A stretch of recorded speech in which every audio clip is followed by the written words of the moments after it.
you'll catch your sack every time, and it fucking sucks.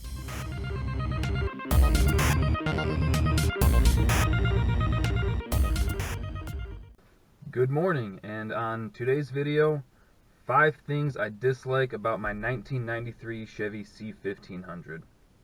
And I'm just going to have my phone with me because I got a list written down so I kind of stay on topic. Anyway, to begin, number 1, I don't like the stance of it. The ass sits probably 4 inches higher than the front, and it drives me crazy because the front, there's probably that much gap between the top of the tire and the bottom of the fender, and on the back there's probably that much.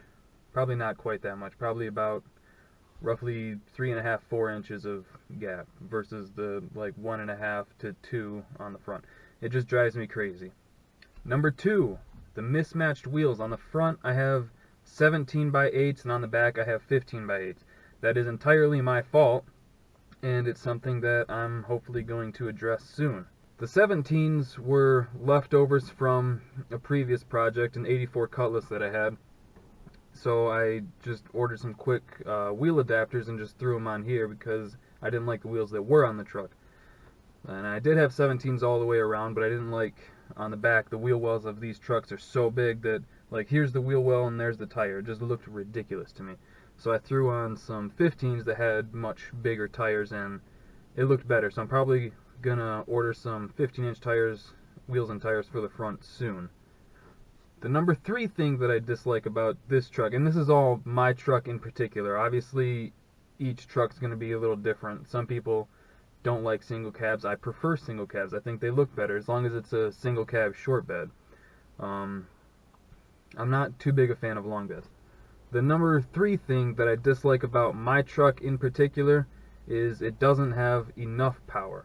It has adequate power just for a fun daily driver to just romp around on, but the car that I traded for this was making about 500 horsepower, that 84 Cutlass. So going from roughly 500 at the crank, not at the wheels, to maybe 200 at the crank, it's a big difference. While it's definitely fun and hoon around quite a bit, it's a little bit lackluster when you stomp on the gas and you're like, fuck yeah! And there's 60. But it's torquey low end from 0 to 30 like that, but from like 30 to 60 it takes too long, so it needs more power. And the number 4 thing that I dislike about my truck in particular, again, is the headers that I ordered were supposed to be a direct fit and they were not. So I have a bit of an exhaust leak, luckily just on the driver's side instead of on both sides.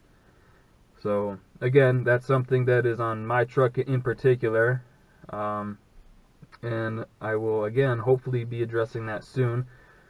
I should have fixed it just right from the beginning, but I was getting so impatient and just wanted the truck up and going so I could get it back out and enjoy it that I just kind of threw the exhaust system together real quick instead of taking the time to cut the pieces properly. I just kind of chopped them, threw them together, and said fuck it.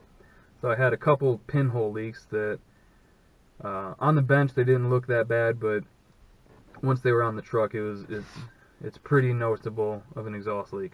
And the 5th and final thing that I dislike about my truck in particular is the seats. When you're in them, they're perfect. The bolstering is fantastic. But the problem is getting in and out of them because there's so much bolstering. And because it's a truck, it sits much higher. So in a normal car, you would sit down into the seat, to where in these ones you have to kind of go up and over. And then you get problems like this, and it's windy as shit out, so excuse the wind noise. But when you're getting out, you have problems like this. Right there, all that bolstering, you just catch your sack every fucking time. Every fucking time, without fail, I'll get out, and it's always on my mind. It's not something that you just forget about. But if you don't think ahead and plan ahead, you'll catch your sack every time, and it fucking sucks. And again, those are just things that I don't like about my truck.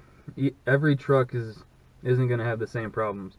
For instance, I have a neighbor who also has a 93 C1500, and he still has the bench seat. So obviously he doesn't bust his nut every time he gets out of the truck. I don't think. I mean, that could be just a personal thing with him. Oh, and a bonus number 6 thing that I didn't think of until just now. There is something somewhere in the truck that's draining the battery.